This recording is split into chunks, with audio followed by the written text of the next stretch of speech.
Mielieji, paplokite, nesušavote dar tikriausiai kapitonui Laurynui Juodeškai ir, tiesą sakant, puikiai įgulai, kuri geba ir burę palaikyti, ir klupą irkluoti.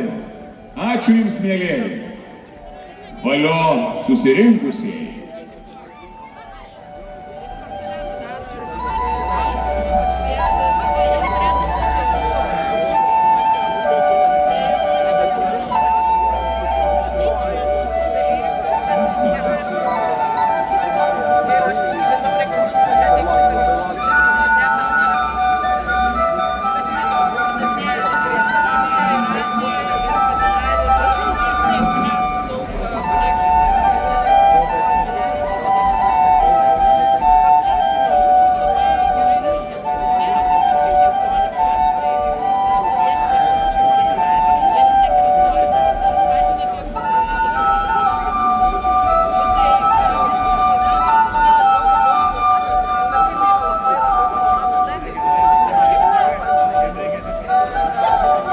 Pakeltojo pilies tilto ribą kirto ypatingas laivas.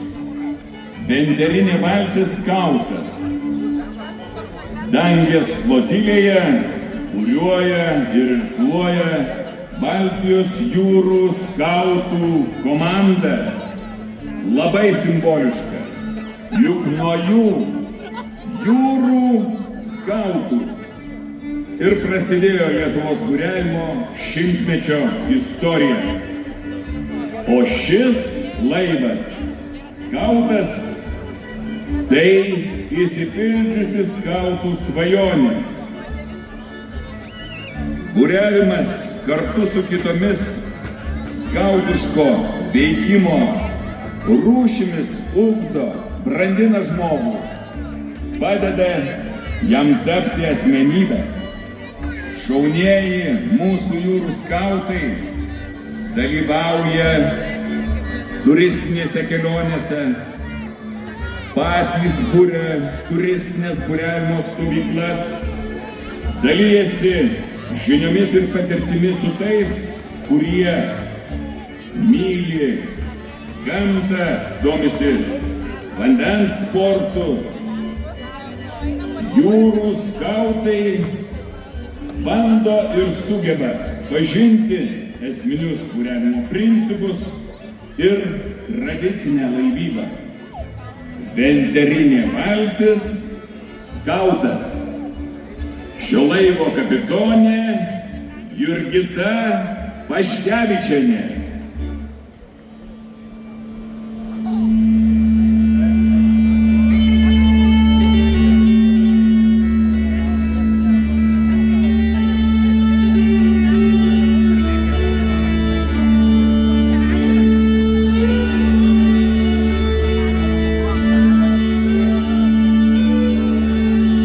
Benderinė valtis skautas ir Lietuvos jaunųjų skautų įgula vedama kapitonės Jurgitos Paškevičienės.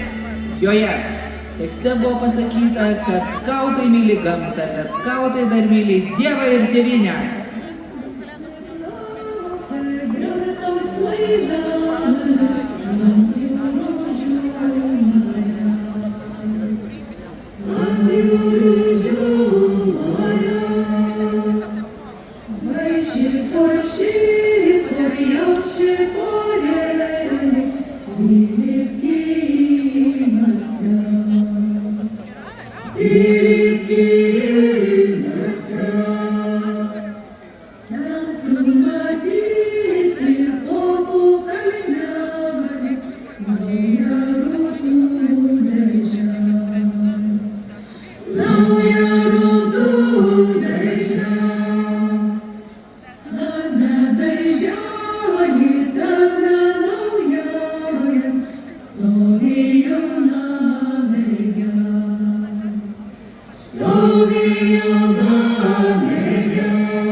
linksma žvejų mergia, linksma žvejų mergia, nepučiai jaunis, nebėglai jaunis, liūdna žvejų mergia, liūdna žvejų mergia.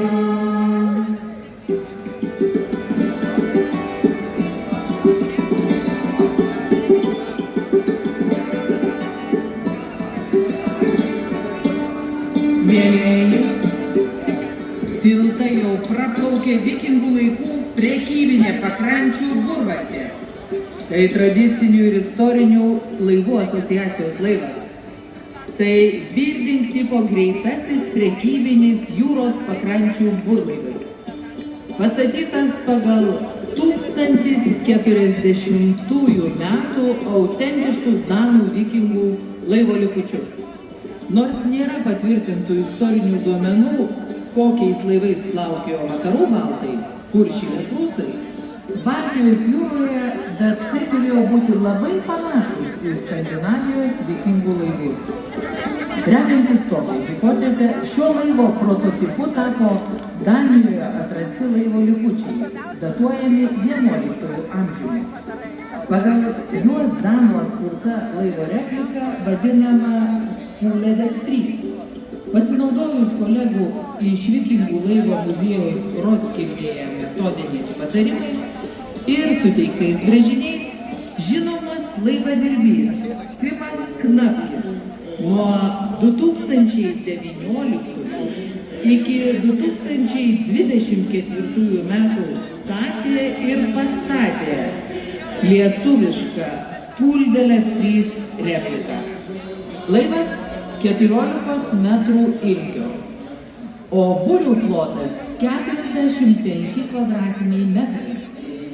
Burvaltės vidutiniškai gali plaukti 4-5 mazgų greičiu ir gabenti 3-4 tonas krovinių.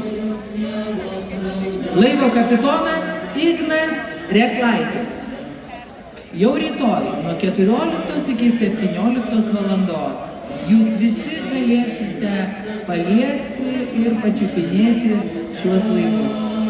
Bus atviri deniai, jūs galėsite susipažinti su laivų įgulomis ir padėkoti kapitonams už jų atsidavusi darbą mūsų laivybai ir istorijai.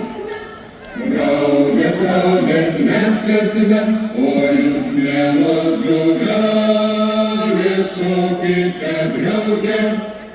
O jūs mielo žuvelė, šokite drauge. Žuvininkai mes esame, žuvininkai mes esame, o jūs visos žuvelės dainuokite drauge. O jūs visos žuvelės dainuokite drauge.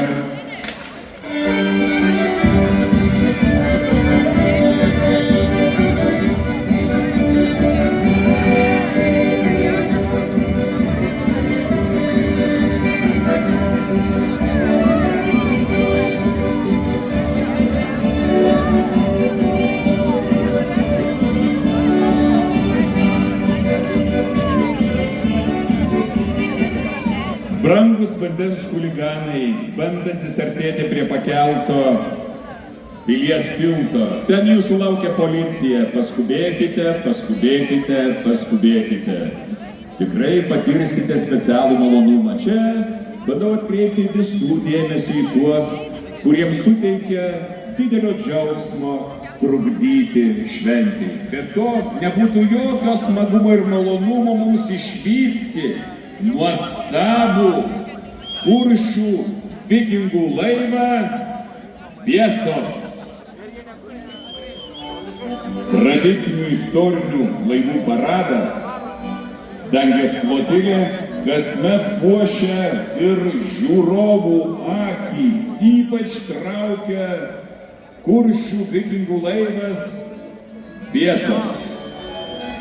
Laivas pastatytas pagal Norvegijoje rasta 9 amžiaus Osebergo Drakaro, ilgojo karo laivo pavyzdį.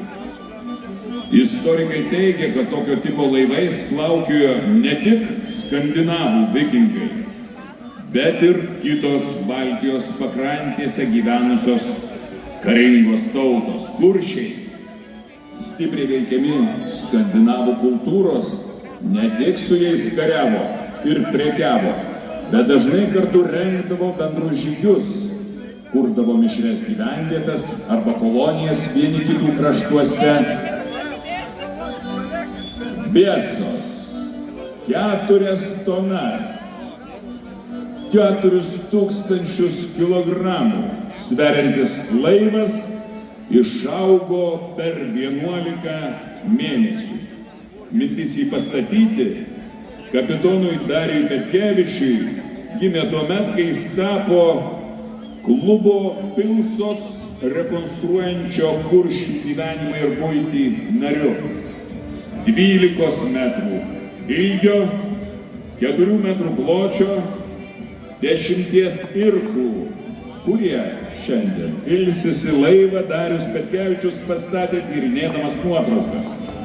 Biesos papuoštas ne vikingų simboliais, gyvatėmis ar drakonais, o iš kuršių segių nusižiūrėta zoomorfinė būtybė. Pasveikinkim laivą ir kapitoną Darių Petkevičių. Biesos įgula rankose laiko ąžuolo šakų puokštės, kurių metimas į vandenį senojoje lietuvių ir kuršių laivyboje turėjo sakralinę reikšmę. Ąžuolas vandenį pasiekdavo kaip prašymas suteikti jėgų kovoti su didžiausiomis audromis ir bangomis.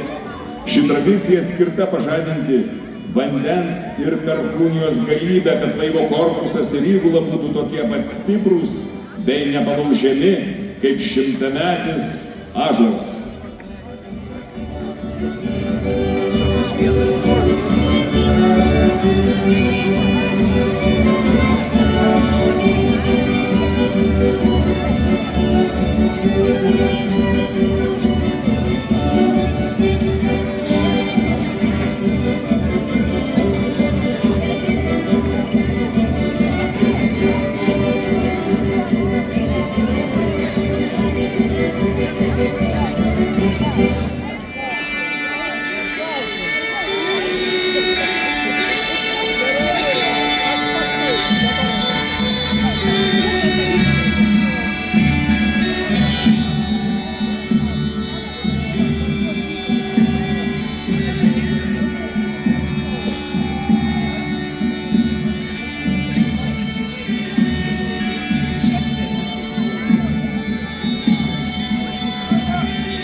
Norime dar kartą padėkoti Kuršių nerijos nacionaliniam parkui, mininčiam savo 35-ąjį jubiliejų ir taip gražiai papuošusius šventei laivus bei leidusius įguloms mojuoti tradicinėmis puokštėmis.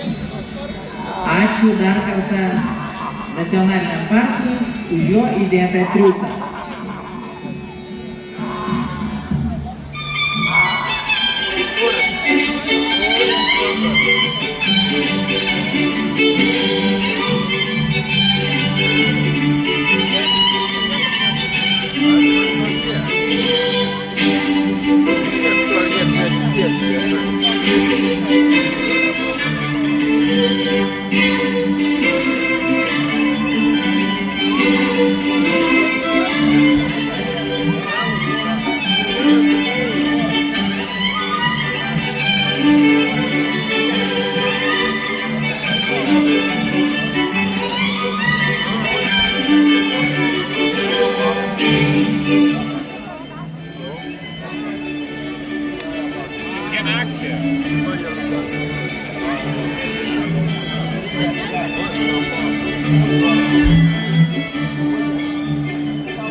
Dreverna.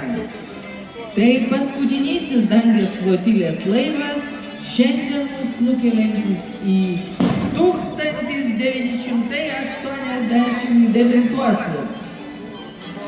Dabar mūsų niekas nesustabdys. 1989 metais išplaukiant iš Klaipėdos jachtos Lietuva kapitonas Steponas Kudzevičius parašė jachtos žurnale. Būtent tokia galinga ir buvo jo vadovaujama jachtos Lietuva įgula. Drevernos denyje matome ir patį kapitoną Steponą Kudzevičių. Audriniai plojimai! Na, o nesena istorija mums liudija jachtos Lietuva, Dailė ir Audra 89-aisiais gegužės 13 išplaukė iš Klaipėdos uosto į istorinį žygį per Atlantą link Niujorko. Žygis per Atlantą maršrutu Klaipėda-Niujorkas Klaipėda 3 jachtomis – klaipėdiečių Lietuva, kauniečių Audra ir vilniečių Dailė prasidėjo gegužės 13 ir truko iki rugsėjo 2. Lietuviai iš Sovietinės imperijos plaukė pas lietuvius į Jungtines Amerikos valstijas, kur buvo sutikti kaip Lietuvos laisvės jūreiviai. Jos plaukė su šūkiu Lietuvos garbei, tautos vienybei. Ilgus metus mus skyręs Atlantas lai tampa vienybės tiltu. Tai buvo įgyvendinta sena tautos ir buriuotojų svajonė. Į Niujorką labai sėkmingai suplaukė birželio 19-21 dienomis, kur juos pasitiko 1000 tautiečių minia. O rugsėjo 2 dieną grįžusios jachtos lydimos triumfo Dangės upe įplaukė į Klaipėdą, kur prisišvartavo prie 3 bronzinių žygio per Atlantą knektų. Jie visiems laikams įrašė šį žygdarbį į mūsų jūrinės valstybės istoriją. Taigi,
Băga-mi-aș pula, măta, să-mi bag!